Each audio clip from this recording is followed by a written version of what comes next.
I work in Saarland University, or I have been working here already since 15 years, and I've been working in the office of the university president already since then, and I'm mainly responsible for supporting early career researchers like PhD students or postdocs to give them funding opportunities, also training opportunities like this workshop here. But I also work in different fields like organizing the elections at the university or conducting various projects. I have also worked in research, for example, within a German-Chinese large research project. So that was a very interesting intercultural experience and project which we had to carry out. My main background from my training is in neuropsychology. So I studied psychology and conducted research in memory psychology or neuropsychology. But since 15 years, I'm now working in the management of the university. Yeah, that's it for my own background. I have brought you one slide with a nice introduction how projects usually work. There are a few phases throughout projects. The first one is a typical phase of great euphoria about an idea you might have for a project, about the aims that you want to reach, about ideas how to improve your own world or business. So this is the first phase of really, curiosity and good feelings.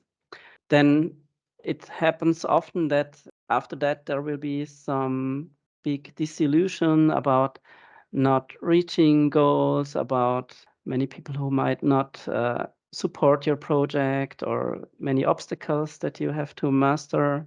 The next phase is then, after such a failure, mostly there will be a search for the culprits. So many people try to find those who are responsible for this failure. Then it could happen that the wrong ones will be even punished and not those who are really responsible for any failures. And finally, it happens often that even uninvolved persons will be those who will still be awarded for some reason.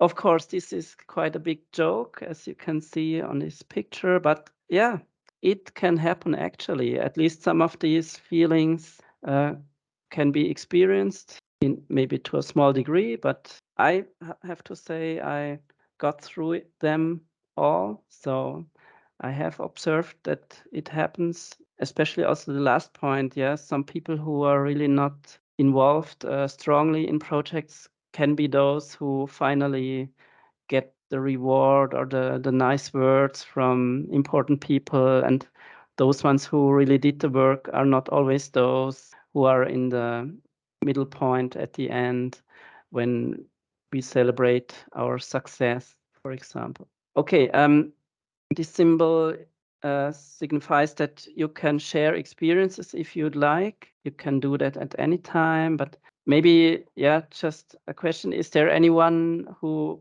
also made such experiences like on this slide? One aspect of it, if you want to share, you can do now. Yeah, of course, it's difficult to share details about those projects, but if you want, you can confirm something. If not, it's fine. Yeah, this is not really a question to discuss, but you can think about it if you had such feelings.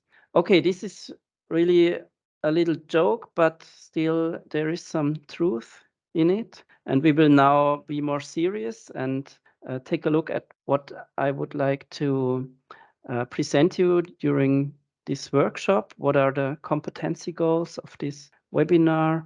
You will, in the end, be able, or at least know, how you can develop a so-called project initiation document, or PID. And for that, you will get to know the tools SCORE, SMART, and also see how you can visualize your project organization. Then you will also learn about how to define a work breakdown structure, or WBS, and with corresponding work packages. You will then also see how to create a so-called Gantt chart, named according to Mr. Gantt, who invented this chart, as a time planning tool. It's also not something new, I think. All of you have seen this chart already. Then we will deal a bit with the topic of project risks and risk management. Specifically, we will discuss the stakeholder analysis and SWOT analysis and some other ways to deal or identify risks and chances within your projects. And then we will also briefly talk about project monitoring and reporting, and also project execution in general. I deleted the tools for time and self-management in this slide because maybe we can discuss a little bit about it, but due to the time constraints, we cannot focus on such more soft tools. But as I said, if there is large interest in that, we can maybe plan another workshop in the winter term on this topic. And finally, we will just briefly go through the closure phase of projects as well. Okay, let's start with the first part of this webinar, some more basic introduction into project management, or PM. First of all, it's quite interesting or important to know how a project is actually defined. I think we all know somehow what a project should be, but it's also good to really discuss explicitly what are the characteristics of projects. There is one, quite German definition from this Deutsche Industrienorm, the DIN norm, which is applicable to Germany, but maybe also well known in other countries too. A project is an undertaking which is characterized by the uniqueness of its conditions, and this could be the objectives that you want to achieve, or aspects of time, finances, staff, or other limitations, which in their entirety are quite unique and form the basis for such an endeavor like a project. There is also the quite well-known PMBOK guide, which is now more internationally known, and they briefly define a project as a temporary endeavor, which is aimed to create a unique outcome, like a product, service, or any other result. This leads me to this circle, which will show you some characteristics of projects. They are always, or should be, limited in time, so it doesn't make sense to have a project open-ended. You should always define a time course or an endpoint when you want to complete a project. Projects are usually complex, so if you're a project manager, I have to congratulate you, because it's not an easy task usually that you have to master.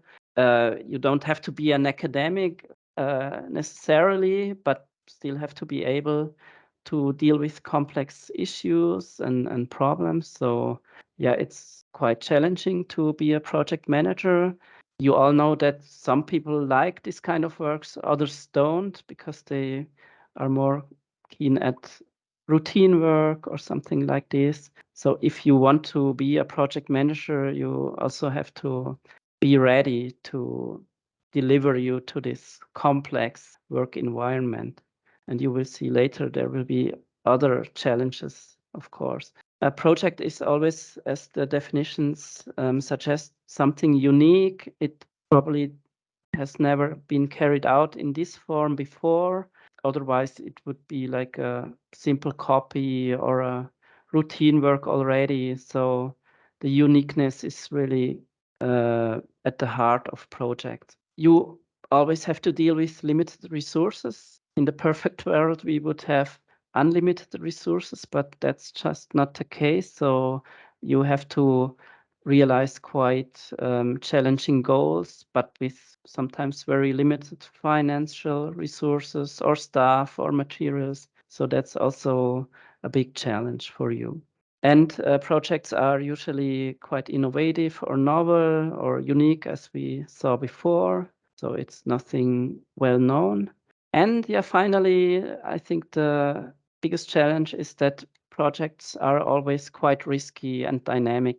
You cannot plan projects in detail in the beginning because there will always happen something which was unplanned. So you have to dynamically adapt your management work, and there will always be risks of failure, for example, that you will not achieve the goals. Yeah, so it's really dynamic. And again, if you want to be a project manager, you have to live with that. And sometimes you will sleep quite bad because something is going wrong in the project and you are responsible. So yeah, you have to be keen at really taking risks also, and maybe then be quite happy in the end if you succeed. Yeah, then it's of course always something that you can also be proud of. Okay, if there are any questions, just raise your hand. But now let's take a look at different types of projects that you might encounter or be responsible for.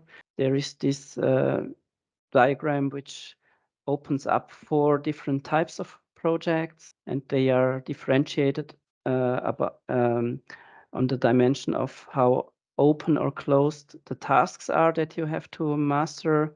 Closed tasks are present if you quite well know which tasks you have to carry out in a project, while open task refers to tasks in a project that you cannot oversee really in the beginning, and it will be more flexible what you actually have to do in this project. On the other hand, the dimension of social complexity can be high or low. Low means that maybe you are only working within one group, within one discipline. You have simpler social interactions, whereas in high complexity projects, you really work interdisciplinarily. You have quite complex groups and yeah, social interactions that you have to master. Yeah. And with this scheme, you can first of all identify so-called innovative projects, which have quite open tasks to master, but with low social complexity. I would say most research projects are in this domain because it's often open what you will actually do in research. Yeah, you cannot oversee that in the beginning. You have to take one step after the other or one study after the other. But usually you work in one group with some collaboration partners probably, but the social complexity is relatively low. If you have quite close tasks, so you can oversee them well and have low social complexity, we speak of standard projects. Maybe you can think of an example or provide an example later. If again the tasks are quite well known, but you have a high social complexity, then this can be called complex standard projects. Yeah, there can be some political projects which are from this domain. Yeah, you can think of examples probably yourself. And those projects which are probably the most challenging are the pioneer projects, in which you cannot oversee all the tasks you have to do, and social complexity is really high. So as a project manager, you have to deal with these special challenges. And it's clear that in this case, you don't have to only have disciplinary knowledge for certain topics. You also have to be a real manager. You have to communicate a lot. You have to solve problems. So this is maybe a more social management work rather than just a disciplinary work. Pioneer projects, yeah, you can imagine some. Of course, the Corona crisis was a worldwide pioneer project, how to master it with the highest complexity ever, probably, or other things that happen in the world are also pioneer projects, like projects to combat the climate change, of course. they are pioneer projects too. You can think of the T4 Europe project, in which domain it will be. I think at least it's quite complex, as you all experience in your everyday life. If you work across universities and countries, it's usually quite a high social complexity, which also poses problems like those intercultural ones that were discussed last week. So I think it's at least a complex standard project, if not in some domains, even pioneering projects. Okay, I don't see any questions, so I will just go on with a typical phase model of projects or PM. They are usually applied in any type of project management school. So you will find this differentiation of typical phases and not the ones I presented you on the first slide.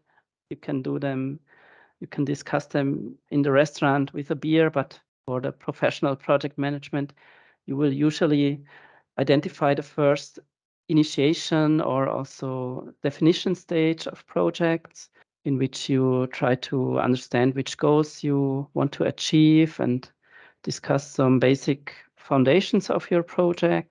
Then you will start with the more detailed planning phase, in which you really outline the real tasks to complete, also timeline. You plan resources that you need to conduct a project. Then you can go on with the actual execution stage. Then you turn all your plans into action and have to coordinate and monitor a lot. And then in the end, you will also have an explicit closure stage, in which you look back and really analyze outcomes, results, and lessons learned to be prepared for the next project. Okay, we will also stick to these 4 phases during the rest of the workshop. So let's dive into the first phase of projects, which I call definition or initiation stage. As you can see here, the main challenge is to define the project and also to really describe your goals very clearly. How to do this, we will see on the next few slides. So for this first phase of projects, there are some main aspects that you have to deal with. Initially, of course, you have to develop your project idea. Yeah, I mean, you come up with a vague idea somehow, one of you or many of you, but then you have to elaborate that, of course, further. And one very helpful tool for that is to do something like a brainstorming. So if you develop such an idea, it's a bad idea to just work on it yourself. You should really share with many people to get their ideas, and also take your time to do that. Yeah, sometimes people progress too rapidly and they don't concentrate enough on this first project definition phase, and then they might forget something critical or overlook important risks. So take your time to really found the basis for your project idea. And I think you all know that sharing ideas with others from other contexts is the most constructive way to ensure a really well-founded project idea. Then you should also be rather self-critical by thinking about the real rationale for starting this project, and to define the goals that you want to achieve. This is also something you have to focus strongly on, not to forget anything critical or overlook something. For this purpose, we will shortly take a look at the quite well-known tools SCORE and SMART. Then you also have to be realistic in terms of what resources you will need to conduct a project. If you have, I mean, many of us have great ideas, but in the end, they have to be realistic and be accomplished with resources that are there. And often you will encounter barriers in this domain of resources. So you have to be clear about what you need exactly in terms of finances, staff, materials, and other things, even time. and this will also be covered broadly in the score tool that I will present briefly. Then the final task of this initiation phase is to create a PID, a project initiation document, which will give everyone a quite elaborate overlook over the project that you have to plan further or that you want to start. And we will conclude this phase with a look on the PID document. Okay, let's take the first tool, which will help you to be critical about defining the motivation or the rationale for starting a project on the basis of an idea that you might have. The SCORE tool is an acronym which signifies the following 5 aspects. The S stands for the symptoms you might encounter outside in your business world or wherever in the world. So you will like these a disease which shows up with symptoms. You will observe something which you want to address in a project, or simply ask the question, where pinches the shoe? What is the reason for starting a project? And then the C will ask you to think about the causes of these symptoms that you observe. So they are like the underlying causes of the phenomenon that you want to address. So this is actually analysis for the causes that led to this phenomenon. And of course, it's always good to know the causes for a problem, so then you can address the real causes and not just the symptoms. Again, like in a disease, you can try to fight symptoms, but it's always better to know the causes, to deal with them, to really get rid of the real problem. Then O refers to the objective. So this is now a really big topic, of course. We will go into more detail soon. Objectives are the goals or results or outcomes that you want to achieve when you complete this project. Then R is tapping the resources that you will need to conduct the project. And at this point, you will start with an estimation of the resources. You don't plan them in detail. This will come up later. But of course, you must have an idea about the resources you need. Yeah, if you overlook that, it's rather naive to start a project without knowing what you will need from the sponsors that will support your endeavor. Finally, E is something also really important. It's the effects that you expect to come out of this project, and they are more long-term benefits of the project or effects in the aftermath. So the difference to the objectives of the project is really that effects will come up later and not at project completion. Like the objectives, they will be more after effects, but they are really important because you can explain the world outside how important your project is if you expect some positive after effects too.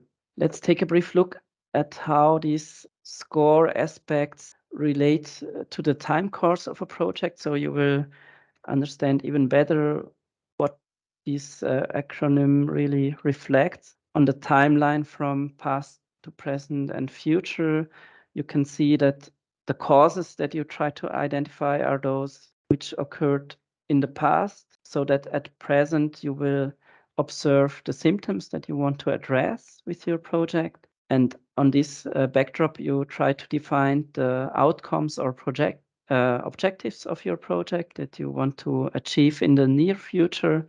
And the effects that I described are those which happen even further in the future.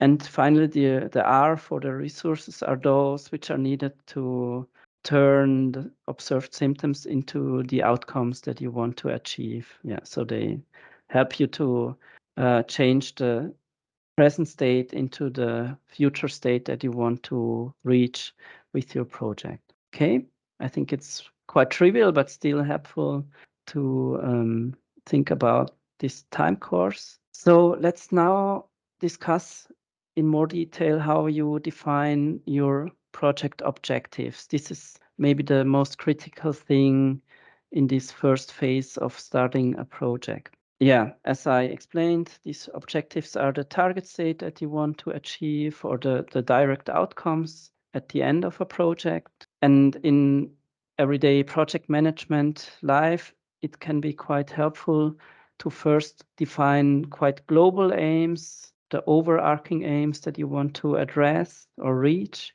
But then it's quite helpful to derive more detailed aims, which are more specific, more direct, more clear, so that you will have a better idea about the concrete goals you want to achieve. Yeah. So maybe it's often helpful to have this hierarchy of overarching goals and more detailed sub-goals. There are some recommendations of how to define your project objectives, like defining them in a very concise way and in an operational way, which means that you try to measure the goals in some way or define them in a measurable way.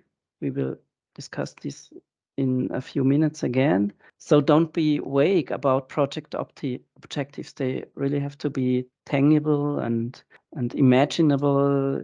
That's very helpful to really reach these goals. If you are too vague, it's not really helpful, right? What you can do is to differentiate between goals that you have to mandatorily achieve, so they will be most critical for the success of your project. And you can also define some more optional goals that can be reached but don't have to necessarily. And then, you can like justify in the end that the optional objectives did not really have to be achieved, and it's not a catastrophe if they are not met. One thing which is also quite helpful in real life is that you could state which are non-goals of your project. So what is not in the scope of your project. So this will help external people to understand what you want to do in the project and those things which are relevant for your project, but not really goals that you want to achieve. So they are not really part of the scope of your project. Yeah. So this will also differentiate your own project against other endeavors which tap other aspects of this topic in which you carry out your project. As project ideas, you should also not come up with the final project objectives all alone. You always have to share ideas with others. So convene your team and also closely involve other involved parties to finally define the project objectives. So this will help to prevent that anything will go wrong, because all alone it's maybe easy to overlook something or to define goals which are not so interesting for others. So again, use the crowd intelligence here to improve your project definition. Okay, now I want to present you this famous SMART tool, which will help you finally define your project goals in a smart way. Again, this is an acronym which means firstly S for specific. This means that the goals you define should be very specifically defined and not too vague. So it should again be imaginable, in a very plastic way, what you want to achieve, and provide details about the goals you want to reach, not just state something vague. Be precise. And second, M is for measurable. This means that, as I said before, you have to try to operationalize your goals somehow so that you can quantify the goals somehow, to measure in the end whether you achieve them or not. So this can be some quantitative indicators or other ways how you can really measure that a particular goal that you wanted to achieve is really present in the end. So you can see it, you can touch it or whatever.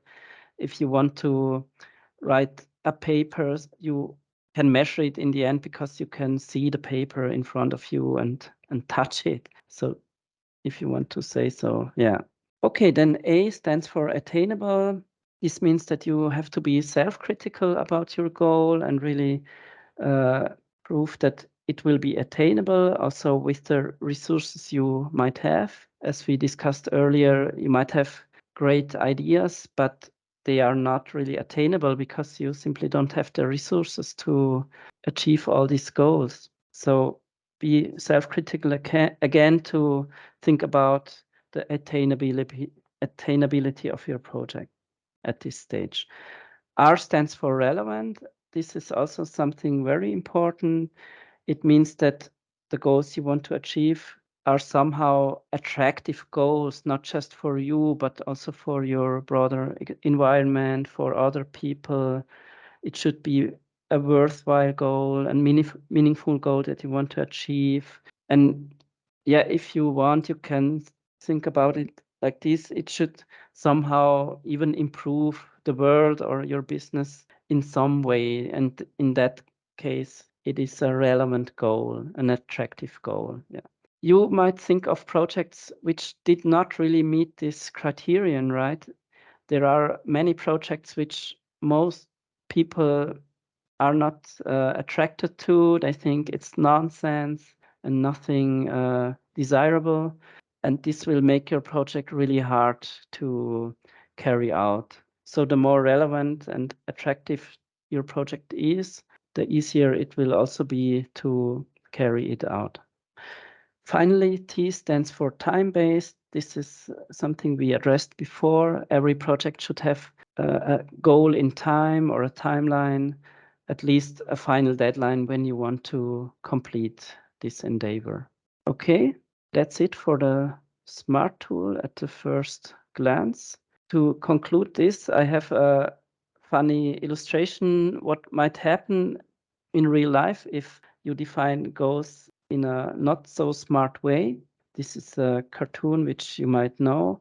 For example, you have a customer who explains a particular goal that he wants to achieve, like this swing at the tree that you can see here. And when discussing about the goals of this project, the project leader or manager understands something a bit different, like on this picture. So there are already some misunderstandings or lack of clarity, or it's maybe described too unspecific, so that the project leader actually does not really get the goal of the project. Then you will have other people involved, like analysts who design the project in a even more different way, or programmers which work on some software or anything else which provides even other outcomes, like on this picture. There will be some business consultants involved who will describe it in a very wonderful way.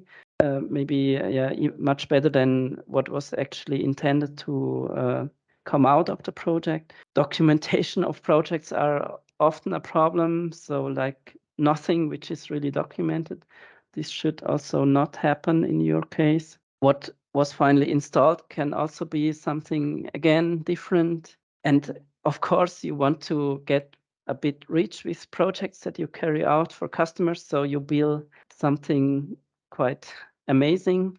The support for the project actually is also rather poor. And finally, in the end, you might find out after completing the project that the customer actually needed also something else than what was described in the beginning. So this is a funny story, but also true for real life projects. So it can happen like this. And to a lower degree, I think all of you also made this experience already, that there were disagreements or misunderstandings about goals that you have to achieve. Yeah. For example, at your university, if you conduct any administrative project, and in the end, like your boss or the executive board of your university thinks, oh, this was not intended actually, and then you will have a problem.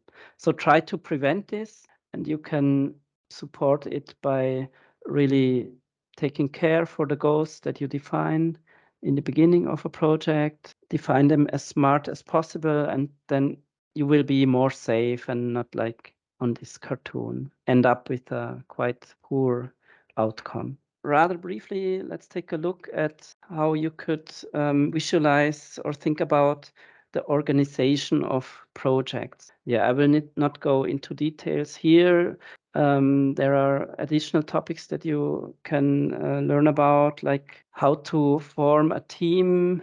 For example, there are project teams which you really recruit so that all members of a project will only work for this project and they have no other duties. This is quite ideal, I think, because then they will use all their energy for the project.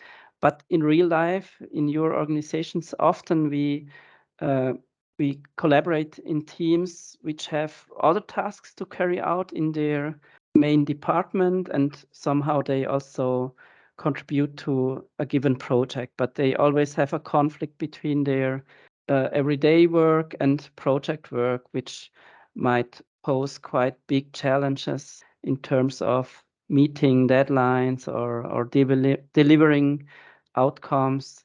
So that is something you have to fight with as a project manager. And this is so-called, you can call it a matrix organization if you have these conflicting tasks for all project members. Okay, but for today, we will think about project organization mainly in terms of different roles or duties of involved persons or organizations. And I would like to mainly visualize project organization with this simple scheme. So you have to define for every project who is the project manager.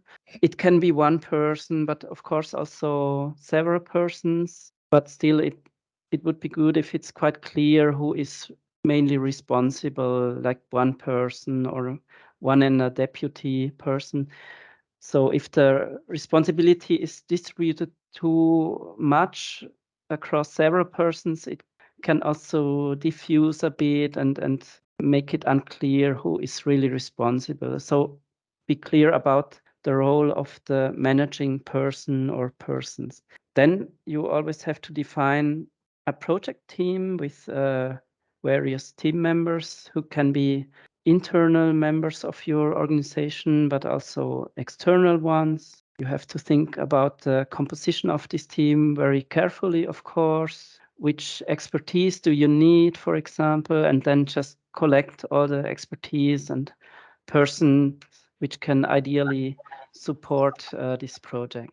Okay, then you always have some persons or organizations who are the clients or employers of a project. So they are like those ones who order your project or who told you to carry it out, or who are the bosses in an organization.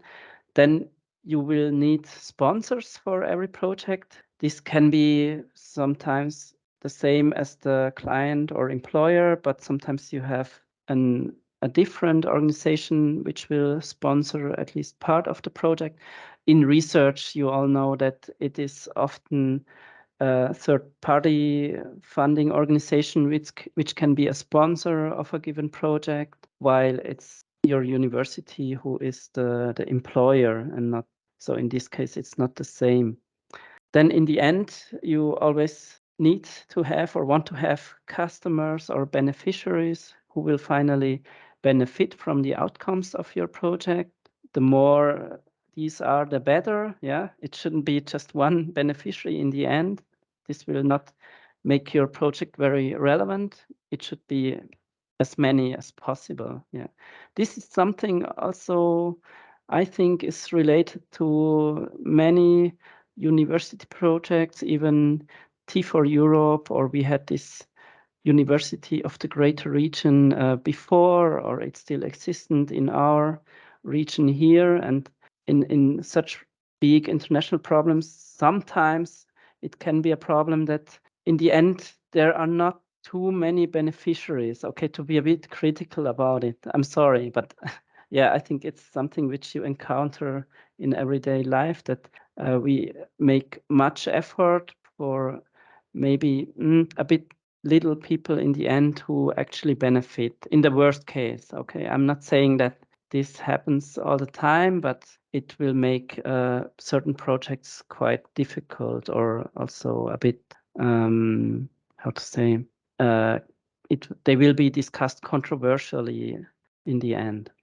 So then you might have cooperation or collaboration partners for your projects. This is something very helpful and makes your project also bigger or more significant if you have many partners. Of course, it makes it also more challenging to carry it out because you have more parties involved, but usually it makes projects also interesting and more successful if you can gather expertise from other partners outside your own project team. Yeah, T4 Europe can be considered a project with, of course, many different cooperation partners. Yeah, then it is often recommendable to also install a so-called project committee, or it can be called differently, like, I don't know, steering committee or some,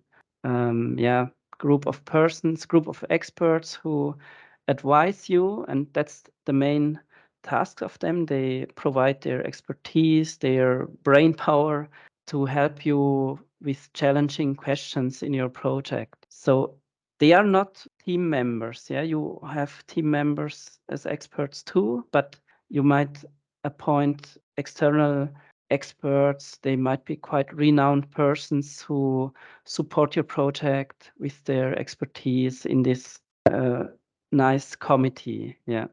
In any challenging project, I think it's quite recommendable to have this committee. It's not required for any project, but just think about your own background if you could need something like this committee.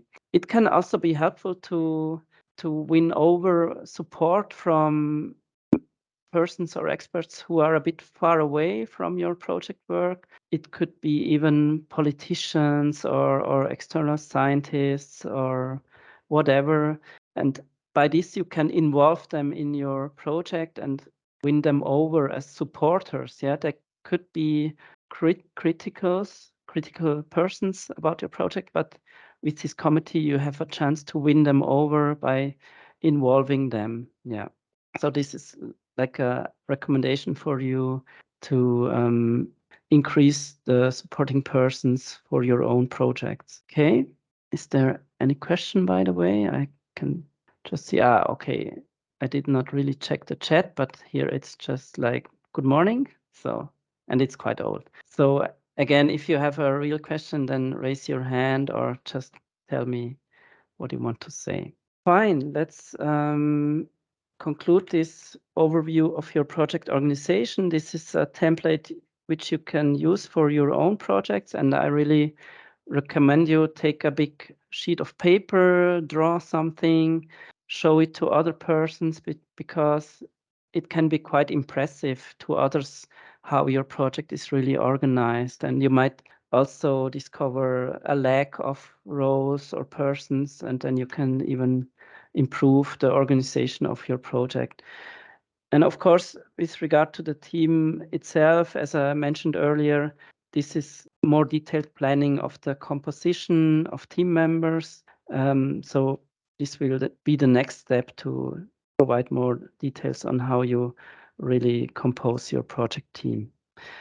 As I mentioned earlier, we are now finalizing the first phase of project with this well-known or important project initiation document, the PID. In German, we can say Projektsteckbrief, if you heard this term before. This is finally a summary of your intention to start a given project, and it will include most tools or analysis that we got to know until now in the slides before. So the PID can be a written document in the end or a presentation which shows the name of your project. Try to find an attractive title of your project too. it should not be a boring or too specialized title. Find something fancy, attractive. It will also help you to do some good marketing for your project. In a very formal way, you can assign a project number if you have like a professional project management environment where every project receives some numbers. But then more importantly, you can elaborate firstly on the real motivation and rationale to carry out this project, because in this stage you still try to get sponsors maybe or supporters for your project. So you have to again do some good marketing for your project by providing an attractive motivation and rationale for the project, and also define the project objectives very well and concisely. To do that, you can use the two tools we just got to know. You can, for example, use the score scheme to address all these 5 aspects of the motivation for your project. And as you saw earlier, the O are the actual outcomes or objectives of your project, and you can elaborate on them in more detail. For that, you can check this SMART criterion, just apply it to check if the criterion is met. And as we saw earlier, when defining objectives, you can, for example, come up with more global aims, but also provide details on sub-goals or specific aims you want to reach. So I think this is the most critical marketing instrument for your project at the end of this phase. And then you can go into some details like the project organization that we discussed. So how is your project composed of team members and roles like external experts in a committee, or what are the collaboration partners? Who is the sponsor or could be the sponsor? So just describe these aspects in the next chapter of this PID. Then you can also provide at least a course time plan here so that everyone who reads this PID has an impression on the time course. You can also go into some restrictions or limiting factors or other general conditions which are important for your project. And we will address them in the next phase of projects, for example, in the framework of risk analysis or stakeholder analysis. And you can suggest some first ideas about how project reporting is organized. For example, when you have to deliver status reports, who will report to whom? For example, does the project manager have to report to a committee every half a year, or how is this organized? Will you provide written status reports or presentations? So this can be something you can address also at this stage. Finally, it is recommendable to collect signatures. You might think it's redundant to do so, but it is a symbol of the maybe bindingness of your project initiation document, and it will also help to agree on the basic foundation of your project if you collect signatures by yourself as a project manager, but also by the people who ordered or told you to carry out the project, like your client or employer. So this will prevent any misunderstandings, at least to some degree, unlike the cartoon we saw before, where there were really strong disagreements.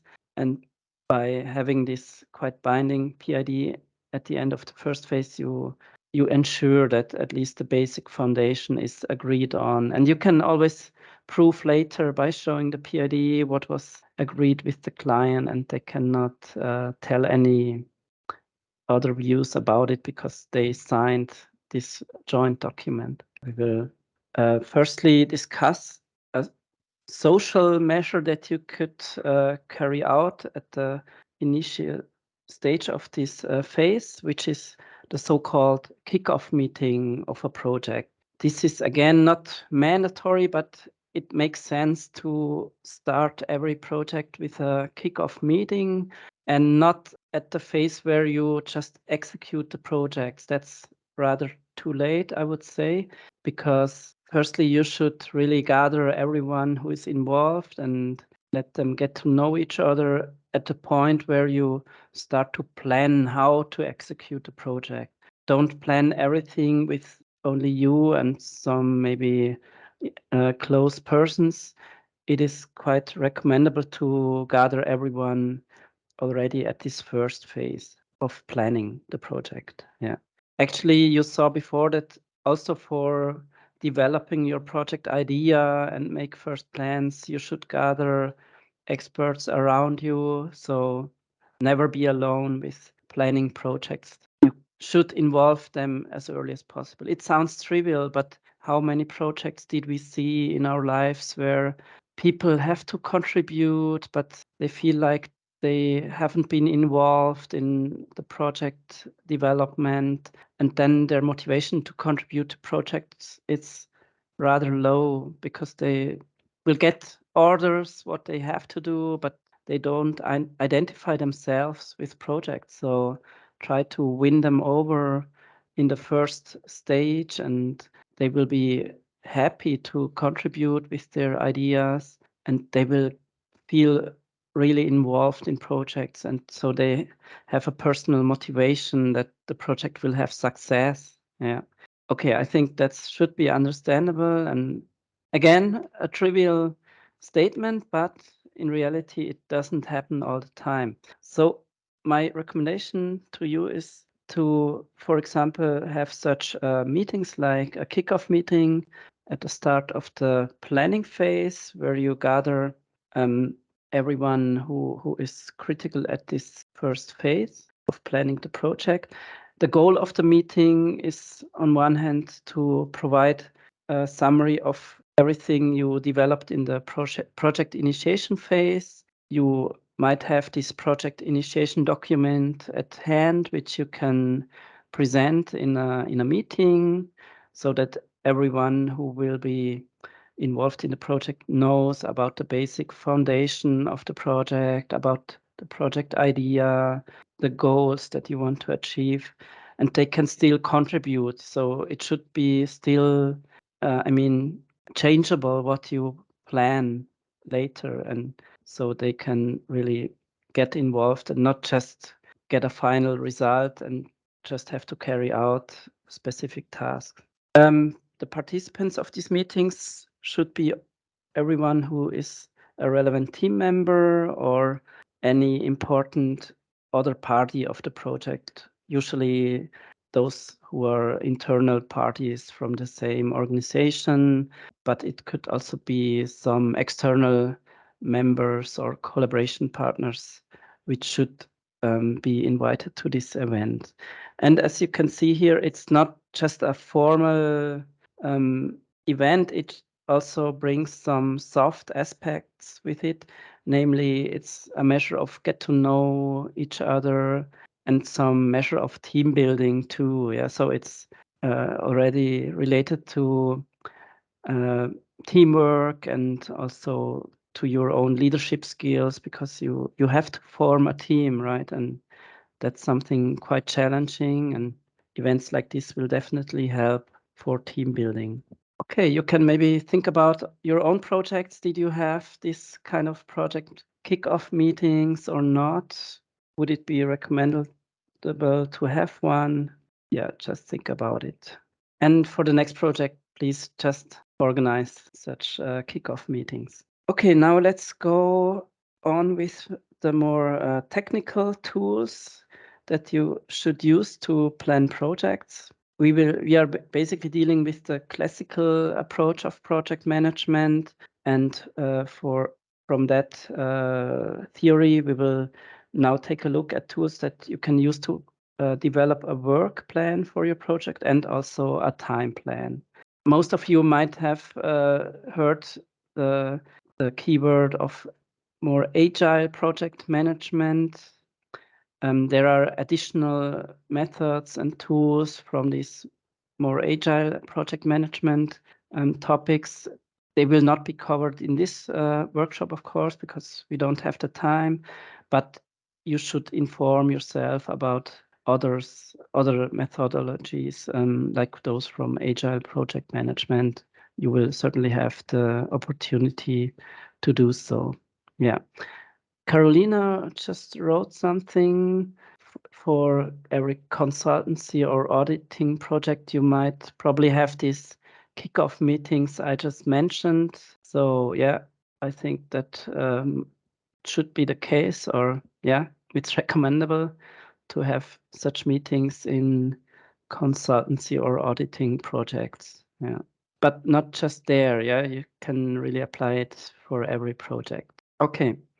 For the so-called work plan, we will now take a look at the work breakdown structure, the WBS I mentioned earlier. And for the time plan, we will see how you can derive a Gantt chart from this WBS. This is really something not new, I think, for most of you, but you all saw them before, but maybe you want to know more details about how to create them and how to use them actually in everyday practice, and which details you can add to these instruments. And this might provide some insights even for those of you who are rather experienced with project management already. So let's take the work breakdown structure, which will form the work plan of your project. Some people also say it's the mother plan, or yeah, the main initial plan for the whole project, from which you derive any other plans or stages. What is the WBS? It's a complete and hierarchically structured overview of all tasks and work packages you have to carry out in a project. Yeah. So it's quite simple what it means.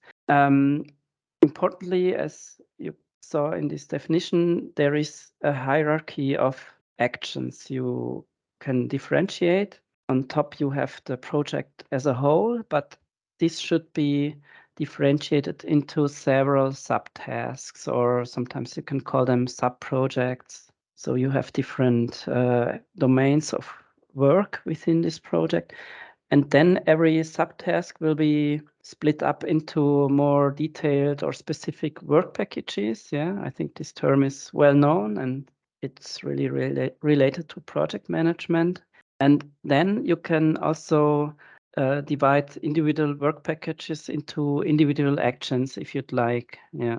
So this will provide a more detailed description of how every work package has to be carried out, in which steps, which actions are needed. But I put them in brackets because for the first project planning, you usually only take work packages and don't break them up into individual actions. But we will see later for carrying out the work packages, it might be helpful to split them up into individual actions too. So on the basis of this hierarchy of the WBS, you can create a diagram like this one. This is maybe the most typical way to draft a WBS. Just divide your project into these subtasks and every of them into different work packages. It's quite helpful to number them so you can identify them well. And yeah, as you see, there are no individual actions here related to every work package. But if you'd like, you are free to do so. It will make the WBS more complex, but I think, yeah, there are sophisticated tools that you can use, software to even add these individual actions, and you can maybe collate them or don't show them, but they are still part of your WBS. As you can see on the left-hand side, you should never forget that project management itself is also a subtask of every project. And this should not be neglected. You always have to somehow also plan resources for project management and show to everyone that it is a task of its own.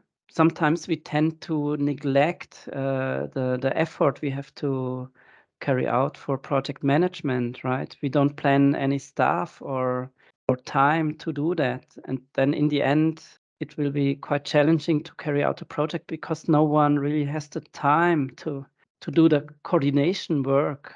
And that is really a mistake because, yeah, it will quite probably lead to a failure in the project. Fortunately, in projects nowadays, yeah, often you have resources for project management. Let's take T4 Europe as a best practice example. Of course, the project has received funding for project managers, like some of you are probably, and that's really needed and helpful. And this is all part of this project management subtask. Okay. Then let's take a look. I found a real life example of a WBS, how it can finally look like. We will not go into many examples today. And yeah, of course, you can learn more details about WBS elsewhere. But I think as a first overview, it should be quite clear how they look like. This is an example in which a new toy for kids is developed. And on the first level, you can see there are 6 subtasks, including project management, which are differentiated. And these are like, yeah, I would say different phases of this project. First, there is the task of doing market research. Then the product has to be designed. Then after that, it has to be developed. Then the production has to be planned. And of course, finally, you have to roll out a big marketing campaign to really sell this new toy. And you can check out the individual work packages yourself. You can see that in this case, the work package of design has been subdivided into 2 individual actions, or we can maybe also call them, yeah, sub packages or however you'd like. So it's just a more detailed differentiation, which you should do for work packages which are maybe too broad on this level. But it's still, yeah, you can still overview this WBS, and it gives you quite a plastic impression of what really has to be done in this project. And as we saw earlier, you can also see what are non-goals or what is not in the scope of this project. Yeah, something like, yeah, I'm not, maybe I have to think about it a bit, but maybe they don't do like research about materials, right? They do some market research, but there is no basic research part, yeah? So that's not in the scope of this project, but could be. You could imagine the same project where a professor wants to develop a new toy, which is maybe made of sustainable materials or non-toxic materials. And then in that case, we would probably have another subtask about material research, yeah, which would make it rather interesting for us as university members. But in this case, it's not in the scope of this project. Okay, then let's discuss a bit more about how you can use this WBS. It is a helpful tool to, as I try to describe just right now, it will give you a deeper understanding of your own project or of other projects, because you can overview the real content of the project. It's not like a vague description. Yeah, we want to have a new toy.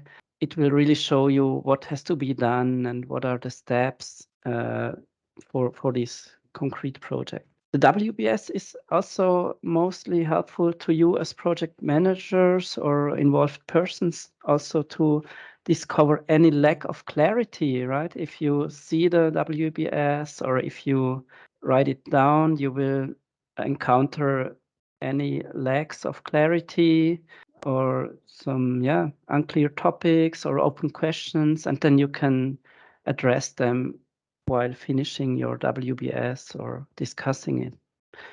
And in the same way, the WBS will help you achieve real transparency on the project and also, again, a joint perspective of the project. let's go back to our discussion where we saw that different persons can have quite a different view of a project, and there can be some disagreements. But if you have a WBS and you agree on it, then it will help you get a common perspective and a joint understanding of your project. Then the WBS is also helpful to really derive concrete things you need. For example, if you see all these work packages, you might have a first impression on what is needed as resources like staff or finances, materials. You can really derive that directly from the WBS. And also, of course, skills. So, we need someone who is, for example, expert for market research, or you want to give an order to a market research company. That's one thing. Then you might need some lawyers to deal with any legal issues, and then some production experts or like marketing managers. So you can really derive the skills and people you need to carry on this project. And the WBS, in addition to the PID, the project initiation document, is really helpful to explain outsiders what is the real content or extent or scope of the project. So try to draft it in a also attractive way, which is well understandable for others so that they can have a good imagination of your project. Then it's also a tool for you as a leader or manager, because the WBS can help you delegate all these individual subtasks and work packages. You can also appoint team leaders for subtasks, for example, or responsible persons for subtasks, and also for individual work packages, of course. Yeah, in the end, you will usually really name responsible persons for every piece of this WBS, as we will also see in a minute. And that's just right now. On the basis of this WBS, you can also pick out every individual work package, and if it's needed, if you want it, you can then draft work package descriptions for every of them. And here you will plan more details. So for example, you can again write a document with the title of every work package, and then you can also describe the specific objectives of this work package, and then just describe this work package in more detail. For example, the specific tasks or individual actions that are related to this work package. So these work package descriptions can include further possible information, like who is responsible for the package, what are the requirements and resources that you need as an input, what are the results, or we also use the nice term of deliverables as an output of these work packages. Then provide some information about the timeline, what is the start and end date, and are there maybe specific predecessor or successor work packages of them? So how are they related to other work packages? We will see that also again on the next slides. But first, let's now take a step from the WBS to the next plan, which is the time plan. Yeah, the WBS is like a how do you say in English? It's like a puzzle, we say, where you can see all the pieces of the project. Yeah, the whole picture of it. And now, on the basis of this main plan, you can derive the timeline, which is then depicted in the so-called Gantt chart. This is now an instruction how you derive it from the WBS, but it's totally clear if you just see the result. First of all, you will take this WBS and then just take every subtask and also work package and put them in one single column, one below the other. And then you can go on with marking the time information with starting and closing dates of all these individual elements. You can also then mark particular milestones of your project. Yeah, but let's see how it looks in the end in a visual form. This is one example I found. It's not important what project it is, but you can see on the left in bold there are subtasks of this project, and the other lines are or should be work packages associated with each subtask. So this is not too detailed, I think. Yeah, maybe you can indicate even more work packages for all subtasks or even include individual actions on further lines. But critical is that here you have the timeline in months in this case, and you just mark the scheduled period of time when you want to work on every subtask and work package like this. This is again not too detailed. In reality, you can plan the timeline in terms of weeks or even days so that it can be a more precise time information on this timeline. What you can identify here is that the project manager also defined important milestones as these red squares. So this is also something quite helpful.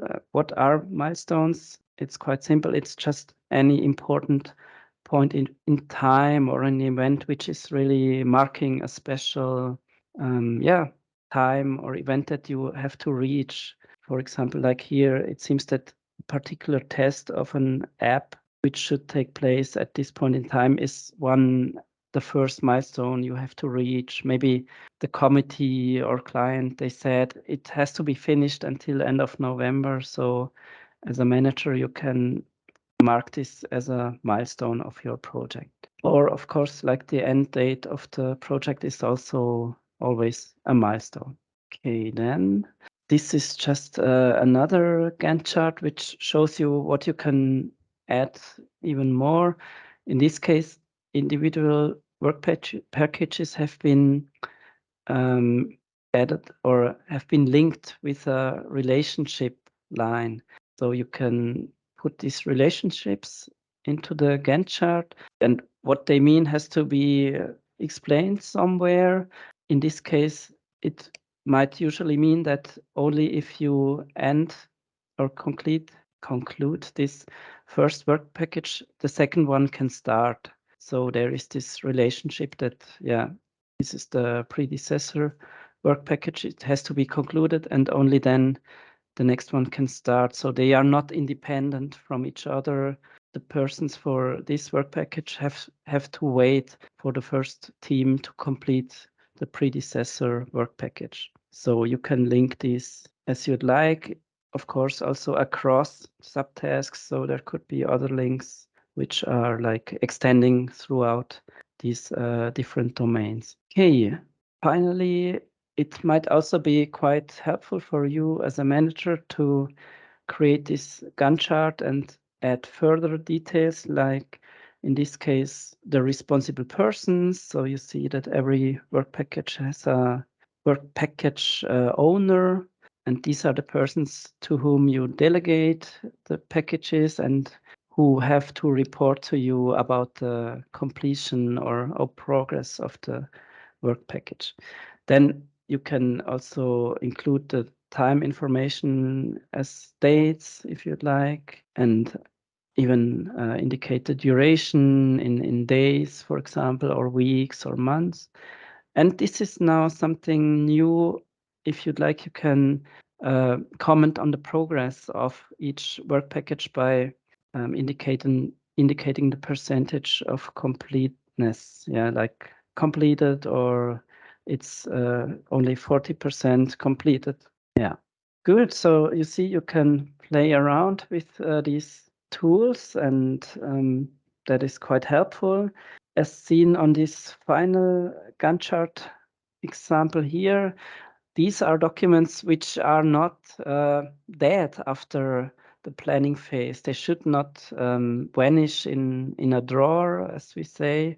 They have been created but were never seen again later, which happens quite often, I think, in projects, but it should not be like this, because things like this Gantt chart can be really used for, or should be used for, continuous monitoring also later during the project execution, which means that in the course of the project at any time, for example, you should check the Gantt chart again and the WBS to realize which work packages have to be worked on, what are the milestones which have to be reached. So you really do some continuous controlling, and you have to realize any deviations from your initial plans and adapt them. So these documents, they really live and they should be used throughout every project. Okay, but yeah, I admit we had projects where we created such tools in the beginning and then they were quite forgotten and never used again. Yeah, but that shouldn't be the professional way of managing projects. Okay, I hope some of you laugh too, because you might have experienced similar examples. Good. So now we went through these more technical tools to create work and time plans for your project. So this is maybe the first important step in planning the execution of your project. And now we will go through some more qualitative tools or topics for this planning phase, mainly the risk management that you have to carry out. Again, I just asked the question, is there any comment from your side or experience? Then just disrupt me. But yeah, everything seems to be clear. I'm happy. Good. Then let's deal with the topic of risk management. As a project manager, you have to live and deal with risks. Yeah, we discussed that in the beginning. And so you should really think of this topic as a real domain of your work. So let's call it risk management. You have to do risk management. Yeah, just remember that. So not just project management, it's also about risk management. What does it now really mean? Yeah, as we said, this is also important for your project management tasks. Carry out risk analyses, which will help you to carry out a risk management. And at first, we will now deal with the stakeholders of your project or the stakeholder management. So first of all, what are stakeholders? If you have an answer to this question, just let us know. You can write in the chat or just raise your voice. Stakeholders are those interested in the results and the outcomes of the project, actually, and probably those partly funding the project if they are interested. Yeah, that's totally correct. Yes, thank you very much for your contribution.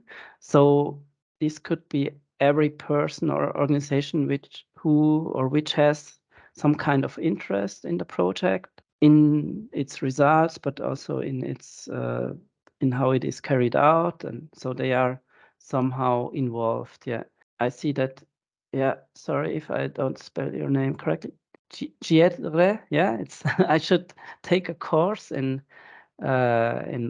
some more languages, I see.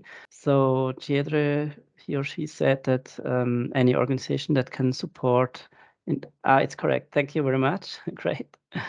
Any organization that can support in project implementation can be a stakeholder. Yeah. For example, provide access to participants, dissemination, and many more fields of activities. Okay, I think that's great. Stakeholders. I did not. Okay, I did not put the official definition, but it's like we just discussed. So it's a quite broad term for everyone who is somehow involved or interested in the project. Yeah. Okay.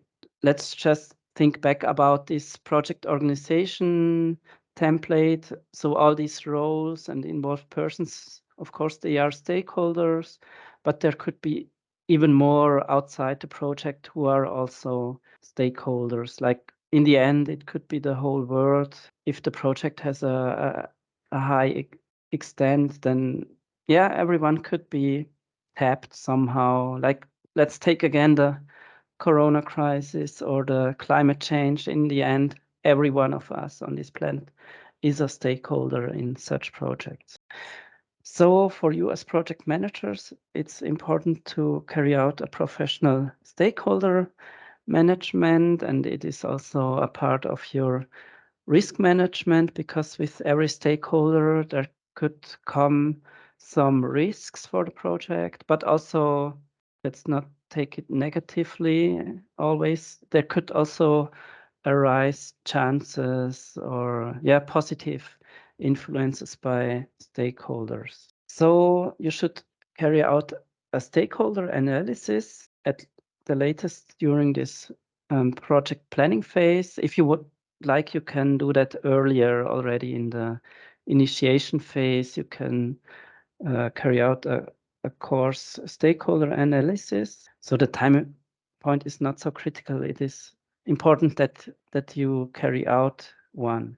And in this stakeholder analysis, which can come up in different forms, you can try to classify different stakeholders, for example, according to their general attitude towards the project. Are they more friends or supporters of the project, or are they enemies or competitors of the project? Another dimension to think about is their importance. So which power or influence do they have on the project? Is it big power or only little? Yeah. How do they differ on this dimension? And then also think about the intensity of your interaction with these stakeholders. And now these different dimensions can be better visualized in this graphical form. So this is one way to map the stakeholders' attitudes. So you just depict your project and then try to reflect every stakeholder group or stakeholder as a circle. And in this case, the green ones are more the friendly stakeholders, and the red ones are more negative about the project or even enemies. The importance of the stakeholders are visualized as the size of the circle. So this is like an important positive stakeholder, and the smaller ones are less important. So they have less power to influence it.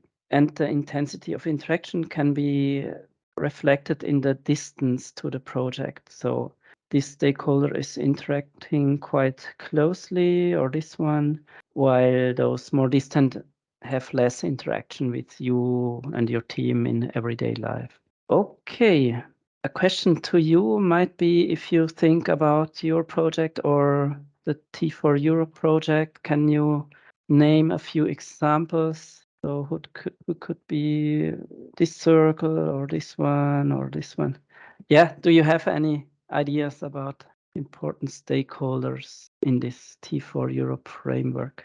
Just write in the chat or tell us something.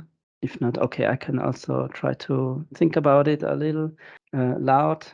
So I don't know, this could be an important stakeholder. Let's take a politician from any of our countries who is somehow against these international collaborations, and he or she can really have a high power to provide obstacles to the project. Maybe, it's any minister for, I don't know, foreign affairs, or from some parties who are against it, and they can really endanger the project. But they don't have a close interaction, so they are a bit distant, but quite a huge enemy for this project, who can even stop like the next program edition.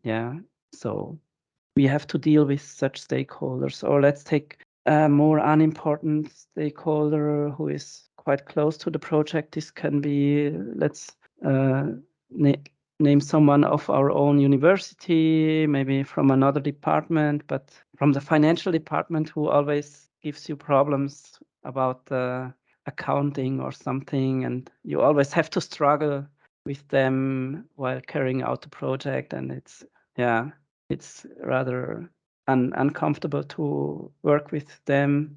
So that could be an enemy with which you deal every day, but the importance is not so big because these colleagues cannot really stop the progress of your project.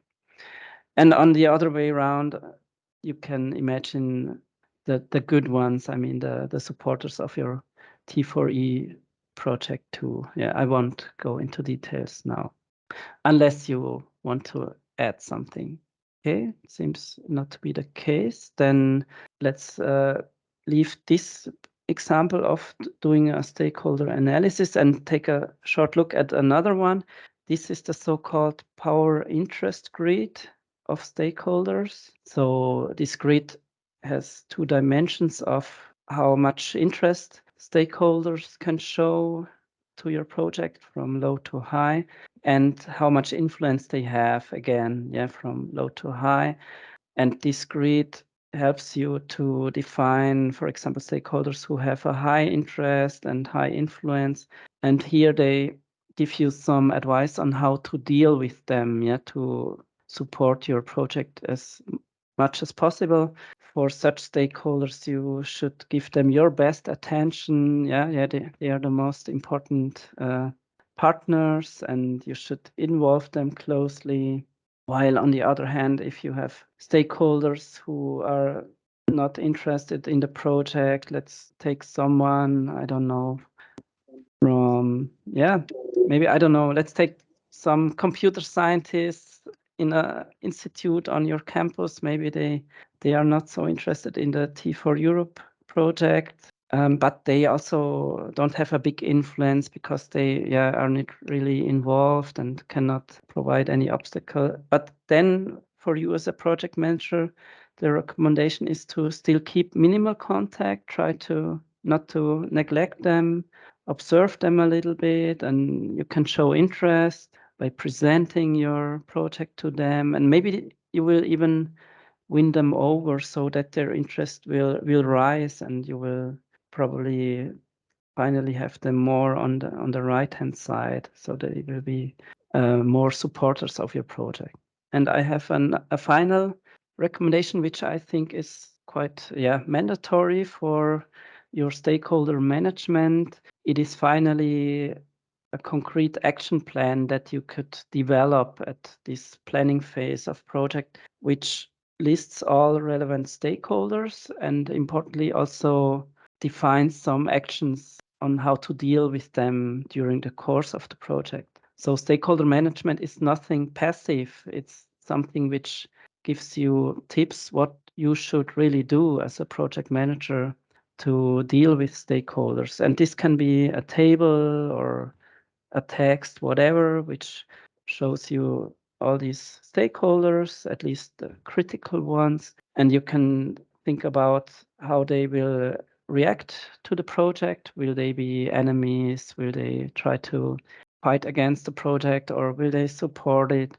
And then the most critical part is to think about actions or measures that you can undertake to deal with them. And these measures can be more constructive ones, more, how do you say, more, social or participative measures, try to involve stakeholders, or they can be more, oppressive ones, or I'm not sure if I find the right term, but you can also try to suppress stakeholders. Yeah, that's maybe a more negative strategy, but it can also help you to deal with stakeholders. Let's think about the colleague from the financial department. If they always fight against your project, and a suppressive strategy could be to, maybe find another one with whom you collaborate, or complain at the boss of this person, and then you will maybe get a new colleague with whom you collaborate more positively. Good. By this, we can leave the stakeholder analysis. Yeah, this is really your task as project manager. Otherwise, no one else will do this kind of analysis. It's at the heart of your duties. Another type of risk analysis, which is well known, is the SWOT analysis. I think every one of you has heard of it already. maybe you didn't apply it, but yeah, you know, you saw some kind of SWOT analysis before. What does it actually mean? It's also something which can be depicted in a diagram like this. You will have 4 factors, like this acronym indicates, SWOT. No, sorry, SWOT. And these 4 will be, on one hand, factors with internal origin, so they are coming outside of your organization or of your project itself. And 2 others will be of more external origin, so they come from the environment outside of your project. And 2 of these factors are more helpful for your project completion, and 2 are more harmful. So I think the solution is quite easy. From the SWOT, it's first the strengths and weaknesses of your project that you have to reflect about. So strengths, of course, are more helpful factors and they come out of your project. So try to think about particular strengths that your project has. On the other hand, you will identify certain weaknesses too, which come out of your project and which can be harmful for project success. And then you will have the complementary factors of more external origin, and they are the famous opportunities, the O from the SWOT analysis. So these are chances, opportunities which come from your broader environment. And on the other hand, the potentially harmful threats also from external origin. Okay, let's again ask around for T4 Europe or for your own projects. Can you name an example of a strength, weakness, or opportunity or threat? Yeah, please feel free. Let's think about the 3rd edition of the project, for example. Alejandro, what do you have? Hi, good morning. Hi. From Spain, Alicante. Well, some strength could be this aim of internal communication, inner communication between different universities with a common language. And at the same point, as I see in these programs, something with a weakness of this project can be this filterless, no filter to, well, there is a filter to get these programs and stuff. I've been in many, and I see people that make profit of it, and I see people that make holidays of it. So it maybe it can be a weakness. Opportunity. Okay. Oh, well, Yeah. well, okay, it's okay. Yeah. If you have an opportunity, Well, yeah. opportunities that, for example, now we are going to renew the Transfer for Europe program for the next years. So the point of doing this, it gives the opportunity to make it again and to escalate to more universities in Europe and maybe to other universities out of Europe. And threats, bureaucratism, I don't know. It's very complex because it's huge. This program is huge. I don't know. Maybe for countries which only have 1 or 2 universities because they are small, maybe it's a threat that the unique university is very in terms of their own identity, their own cultural aspects. Maybe it's they hit. You know what I mean? In Spain, we have a lot of universities, and we're international, and it's okay. But maybe other countries are not so prepared to this shock wave. It could be. Okay. Yeah. Thank you very much for these very good ideas. Yeah. Yeah, I think I work with this type of tools, so it's I use okay. it for my daily life. Oh, I wow. use everything. So It looks very big. Yeah, yeah. great. If you'd like, you can share a picture in the chat if you want. But it looks really great and something tangible which you can really use. And thank you so much for your ideas. Yeah, maybe the bureaucratism which you said, which is a threat, could be also considered as a weakness because it's like also an internal origin. Yeah, but it's not always so important if it's a weakness or a threat. Yeah, and maybe there are some cases which are not clear. but the critical thing is to identify these factors and then how to deal with them. So I think that was really great of you to put energy into this risk analysis in form of a SWOT analysis. I think Giedre also noted something in the chat. A strength could be the collaboration of teachers in higher education from different sectors and fields. So this interdisciplinary interaction is definitely a strength which can provide quite innovative results. A threat is the virtual intercultural collaboration. Yeah, a threat or weakness. It doesn't matter. And I think, as we saw also last week, intercultural collaboration can be somehow also difficult, and sometimes it does not end up with the result that everyone wanted to. So it's a challenge, definitely.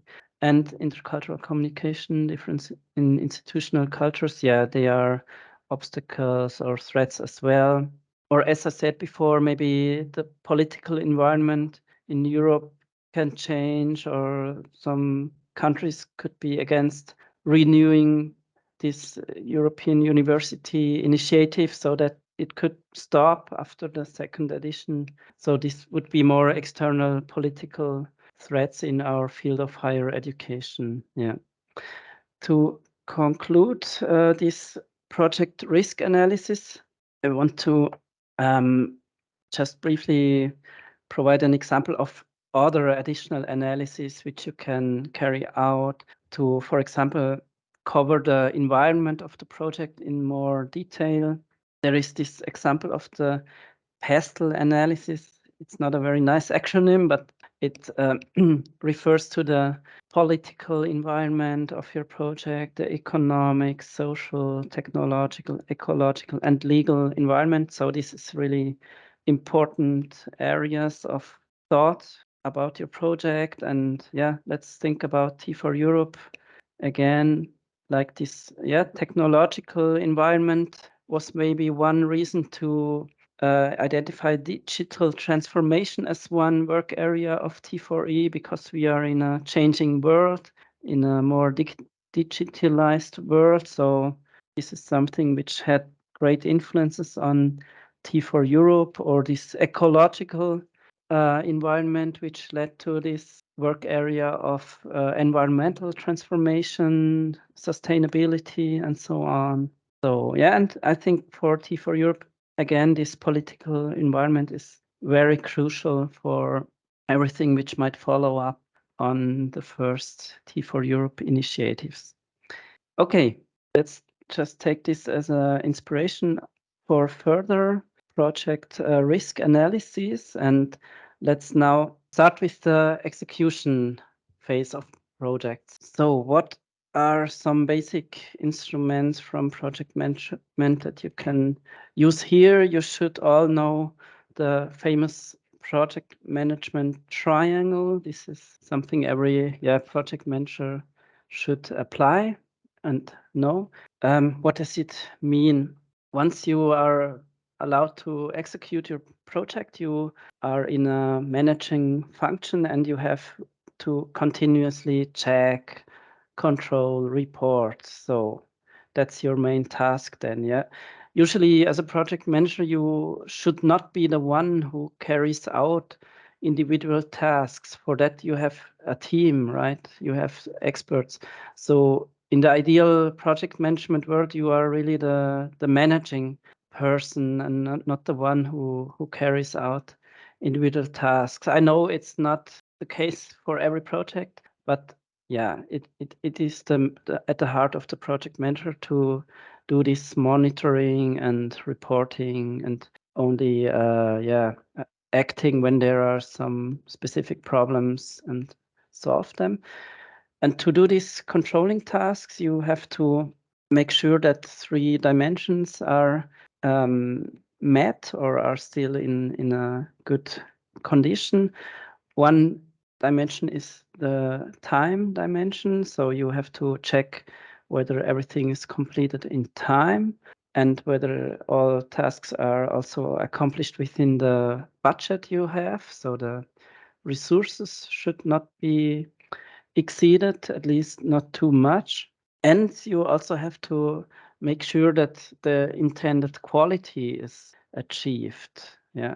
And this leads to this famous PM triangle, which has these 3 dimensions of time, cost, quality. I always say like this, time, cost, quality, then you will remember it by heart. And these are 3 dimensions which interact all the time. So if you try to influence any of them, you will also automatically influence others.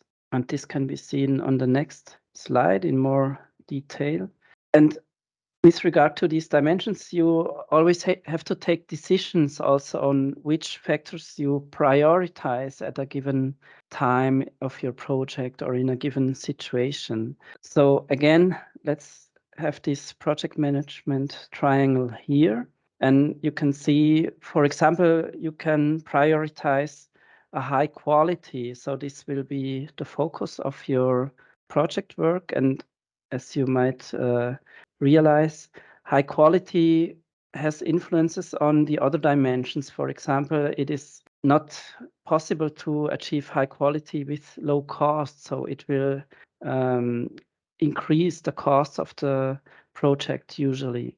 Or high quality means you cannot make it fast. So it will take more time to achieve high quality. And similarly, you can think about the other dimensions. For example, here, this means if you want to achieve your goals rapidly and with low cost, it will be at the cost of quality. So the quality of your results will be lower, probably. And to describe different strategies about this PM triangle, you can see 3 examples here, which are well-known terms. For example, this strategy best in market means that you really want to maximize the quality and the functionality of what you do, what you produce. And this will be at the cost of financial resources or fast turnaround. So it will probably take more time and cost more to achieve this best in market strategy. But if it's the intended one, the desired one, yeah, you have to pursue this strategy for a given project or for a given subtask or work package. The so-called time to market strategy, on the other hand, is one which aims at a fast turnaround. So you want to enter the market, or let's say the environment, as rapidly as possible. And usually this happens with less quality. And it could also mean that you have to invest more to have a fast turnaround. Finally, the design to cost strategy is one which prioritizes minimal costs. So this could be related to a bit lower quality and a slower process to achieve this goal. But in the end, you will have maybe like a product which is quite cheap to buy, and this could be what is intended by you or the project client. Okay, so just use this triangle to take decisions about particular situations or the project course as a whole, and report on these aspects and discuss these aspects with everyone involved. Yeah, good. Okay, let's go on with more topics about project controlling. So as I said before, this is really your main task to carry out during project execution, and this includes also reporting regularly on the progress of your project. So you have to create such project status reports in written form or as a presentation or both.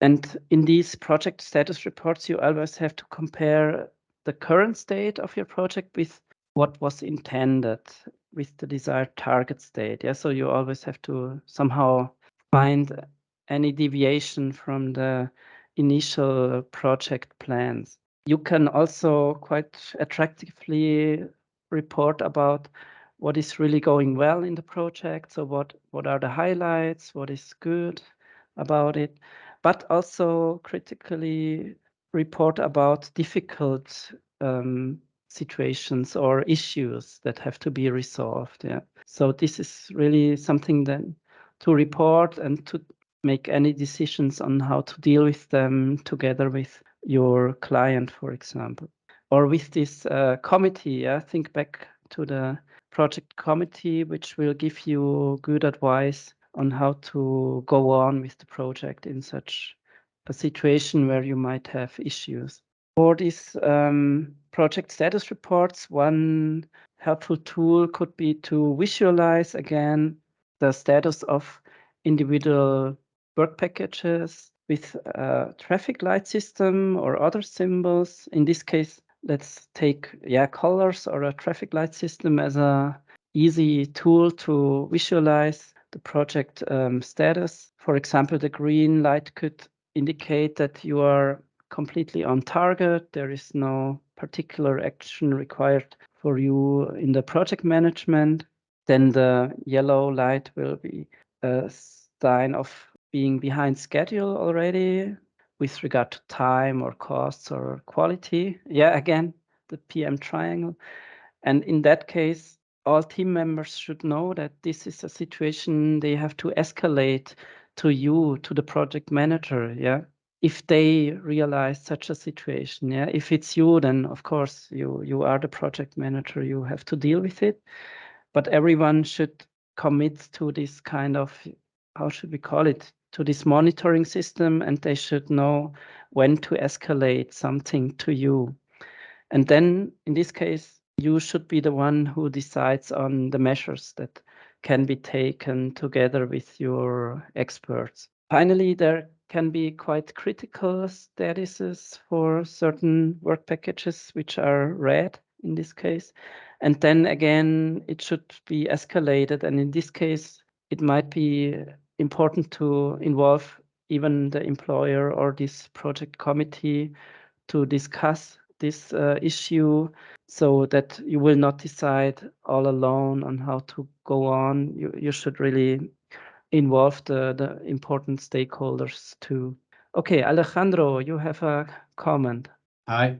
It's about the colors and the symbols we used to represent this good, positive, and bad, negative. It's important to take care about colors because it's shown that it affects to you. For example, I don't use red, yellow, green, or I use blues, greens, and about the symbols instead of it's always in positive ways. If you have something you are not achieving, it's progress. You are progressing. You are reaching. It's not I didn't do it. It's I'm doing. If something is broken, it's to be solved, repaired, not kaput. Because if you say it's broken, your mind says it's there is nothing to do. So it's just a comment, and believe me, it works, and there is science behind that, psychological science behind that. About this topic. It's just an advice. Okay, yeah, that was very important. Yeah, right. I think it's maybe from the field of positive psychology or positive work psychology, and you're totally right. I mean, this way of symbolizing is maybe the most clear or direct or rude one, and it can be quite negative. Yeah, if you are a project manager and you have quite many red areas, red flags, it could negatively affect your role. So maybe it's better for you to take more cautious signs or symbols or colors, because red doesn't always mean it's a big catastrophe which will develop. It's just an issue and you have to pay attention to it. So maybe I think the advice from Alejandro is very good, to be more diplomatic with your tools, especially when showing them to external persons. Okay, was there another comment? I saw some hands. Yes, Yeah, Carolina? Yeah. I was just thinking about the critical tasks and how important it is to I indicate them, and the Gantt chart really helps to see, and it appears in red actually, the tasks that if they are not performed in the time they were supposed to, they will affect the time for completion of the whole project. So it's important to Yeah, right. know about this. Perfect. Thank you very much. Yes, so you see there are really, it means something. They have an influence on your project success, and it is crucial for you to realize that early enough so that you can still take actions against it, or you can inform about changes that are needed. We will go to this topic just in 2 minutes. So it's better not to close your eyes and don't see any dangers. If you do that early enough and in a transparent way, involve and inform others, then you are really professional project managers. Yeah, sometimes it's hard. Yeah, I also don't want to go to the executive board of the university or to my boss and say, oh, something is going wrong and I'm worried. It's not easy to do, but as a professional project manager, you should. And finally, it will end up with a better outcome than if you try to hide or neglect anything which is critical. Yeah. This is now just an example of how you can really apply this kind of, okay, Eva has to leave. Yeah, thank you. Bye-bye. Examples of how you can do this kind of project reporting, because you have to show something like this traffic light system, but you can also be a bit like scientific and draw such graphs like this. Here you can see it is the Gantt chart, and you will see the bright blue bars are the planned execution of these work packages, and in the dark blue you see the real percentage of completion of every task, and you see some are completed, others are still ongoing, and you see that maybe this is the red one, which you just mentioned. There are work packages which will be delayed.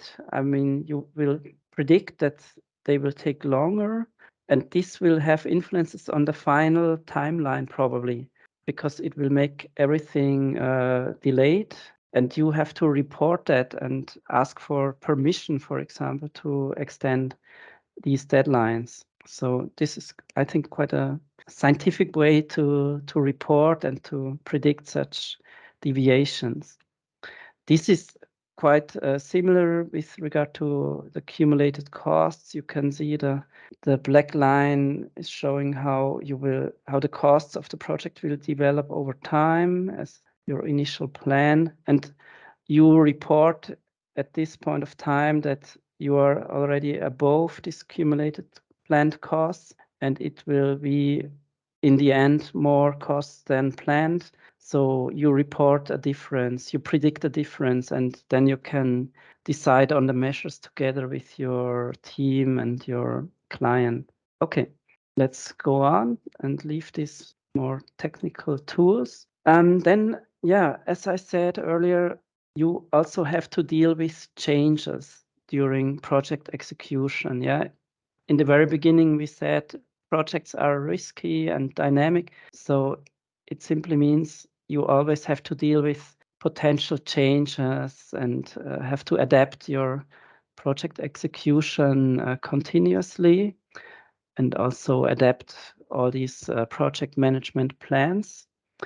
So you have to be like a monitor for changes that might occur, and you should document them. Yeah, unlike this cartoon where nothing has been documented in a project, you should document quite everything, which is critical, especially changes, because later maybe no one will know why you changed something in your project if you don't document it, and it can even negatively affect you, because people will ask, why did you not do this like we planned or like we discussed?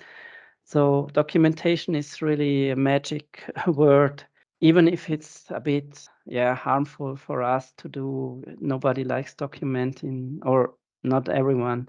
but it is helpful. So if you see that any changes are required because there are deviations from your project plans, then in the ideal project management life, you should carry out a so-called change request. So it's like a formal procedure, and it can carry out like this.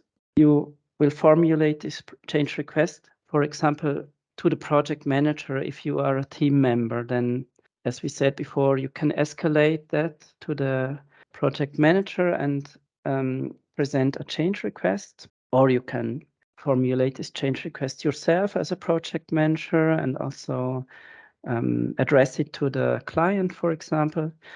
Then there should be some, quite formal or more informal analysis. So the experts should analyze the change regarding its influences on, for example, again, this PM triangle in terms of time, cost, and quality.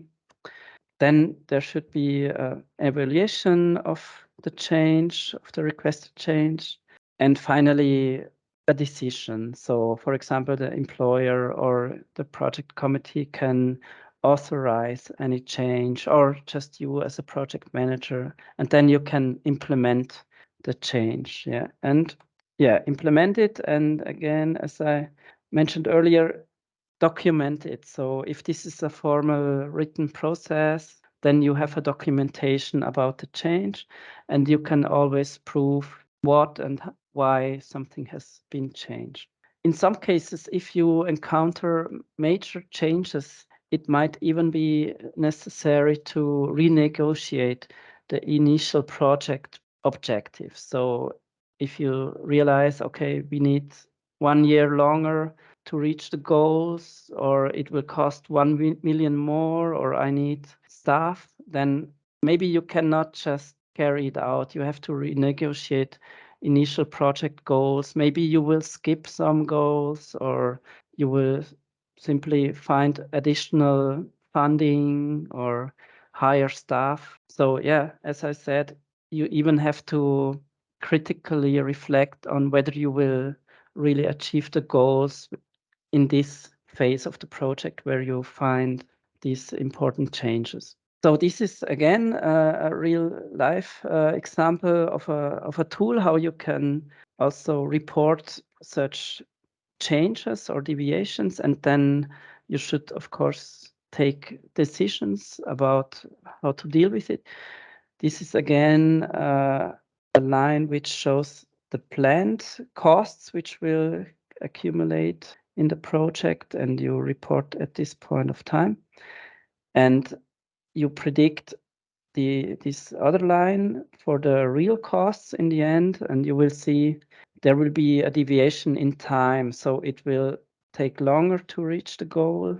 There is a difference, and it will be considerably more costly to reach the goal. So you have to report these changes or deviations and then decide on changes which have to be implemented, together with the relevant stakeholders. Okay, so I see we are quite good in time. So I predict no negative deviation from our schedule.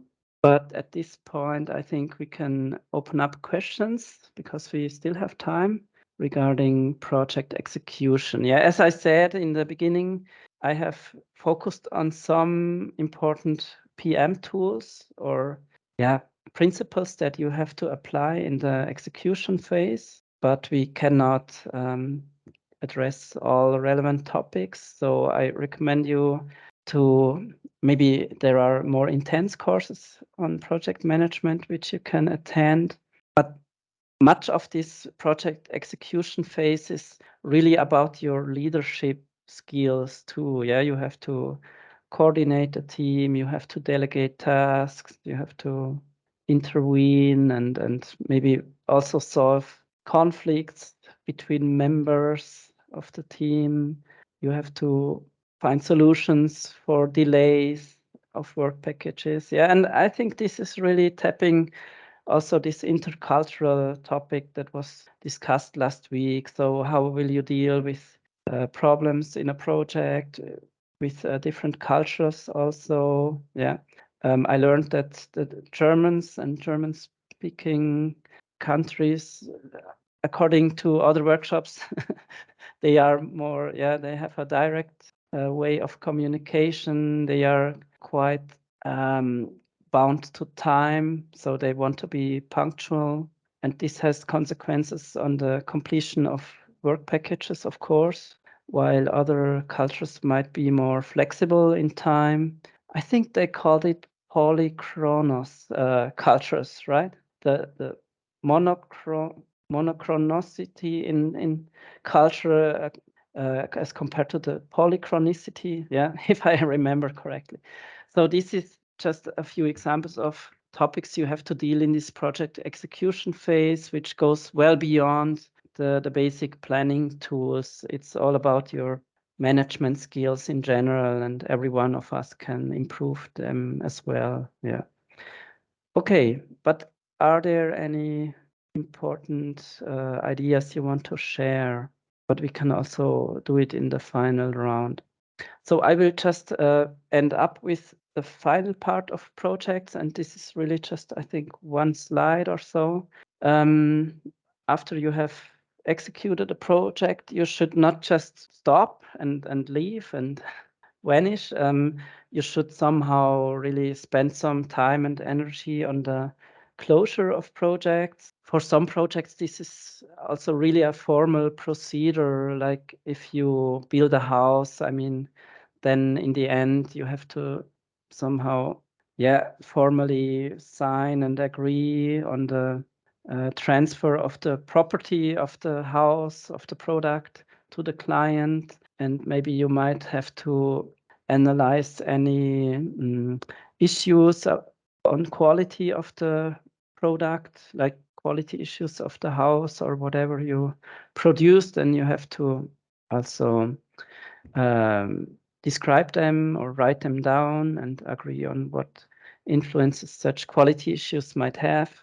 In our context, I think it's rarely as formal as this one, but still we should try to learn something from the project to transfer that to any new project we will initiate. So one way to do this is also to create a final project report. So don't just report during the project. In the end, you should have a final report. Fortunately, we are sometimes obliged to write such reports. Also in T4 Europe, I think, the funding organizations want to receive it, or the university heads. But it's not just a duty, it's something which you can benefit from.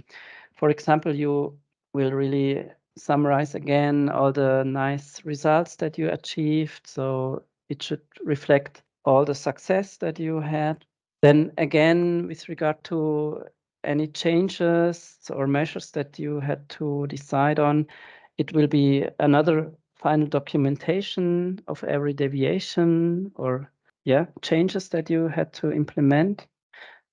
Even more importantly, you can really note down the lessons learned. So what did you learn from all the project experiences you made?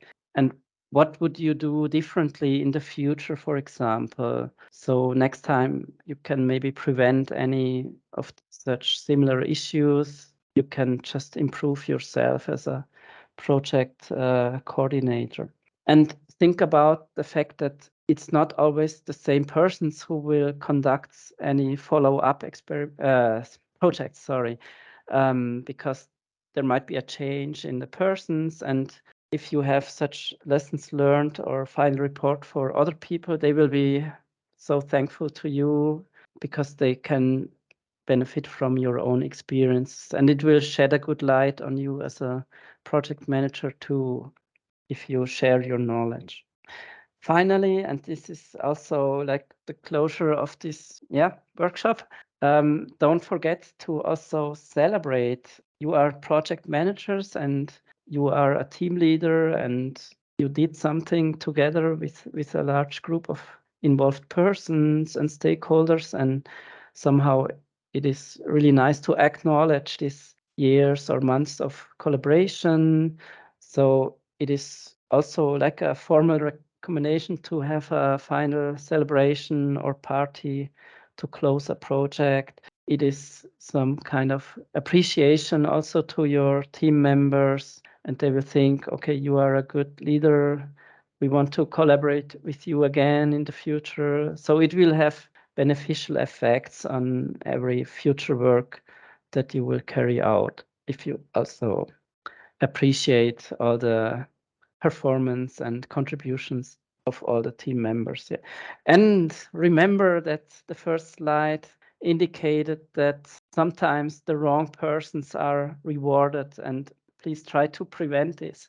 So that's, I think, one of the topics for such celebration or closure phases. Try to really also acknowledge the performance of the right persons, the right organizations, and somehow try to prevent that the wrong ones will, in German we say collective roots.